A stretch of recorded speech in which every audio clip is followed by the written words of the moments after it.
हाथी और चूहे की कहानी। एक राज्य में एक राजा का शासन था। हर सप्ताह पूरी शानो शौकत से नगर में उसका जुलूस निकाला करता था, जहाँ प्रजा उसके दर्शन किया करती थी। एक दिन एक नन्हा चूहा उसकी राजमार्ग के किनारे किनारे कहीं जा रहा था, जहाँ राजा का जुलूस निकलने वाला था। वह चूहा था तो छोटा सा, मगर उसका घमंड बहुत बड़ा था और वह खुद को सर्वश्रेष्ठ और महान समझता था। कुछ देर बाद राजमार्ग में राजा का भव्य जुलूस निकला, जिसे देखने लोगों की भीड़ लगने लगी। राजा अपने पूरे दल बल के साथ था। उसके सैनिक उसे घेरे हुए थे। कई मंत्री और अनुचर पीछे थे। वह एक विशाल शाही हाथी पर सवार था।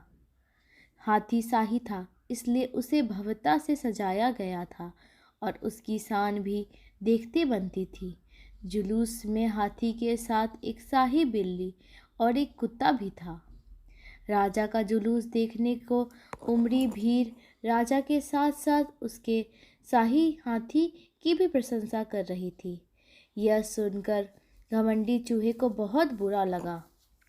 वह हाथी को गौर से देखने लगा और फिर सोचने लगा, इसमें ऐसी क्या खास बात है जो मुझ में नहीं। मैं भी उस जैसा हूँ। मेरे पास भी 2 आँख, 2 कान, एक नाक और 4 पैर हैं। फिर उसकी इतनी प्रशंसा क्यों? उसके विशाल शरीर के कारण, लंबी सूंड के कारण, छोटी छोटी आँखों के कारण या झुर्रीदार चमड़ी के कारण? किस कारण? एक बार तुम लोग मुझे देख लो, उस हाथी को भूल जाओगे। मैं हाथी से ज़्यादा महान हूँ। चूहे ने ये सब सोचा ही था कि शाही बिल्ली की नज़र उस पर पड़ गई और उसकी लात टपक गई। जुलूस छोड़ वह उसकी ओर लपकी। फिर क्या था? चूहा अपनी सारी महानता भूलकर दुम दबाकर भागा। भागते भागते वह हाथी के सामने आ गया। आगे बढ़ते हाथी ने उस पिद्दी से चूहे को देखा तक नहीं और अपना विशाल पैर उठा लिया। चूहा उसकी पैर के नीचे कुचलने ही वाला था, मगर किसी तरह उसने खुद को बचाया। वहाँ से बचा तो खतरनाक कुत्ता सामने था, जो उसे देखकर गुर्राया।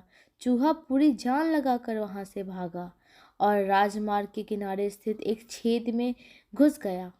उसका सारा घमंड उतर चुका था।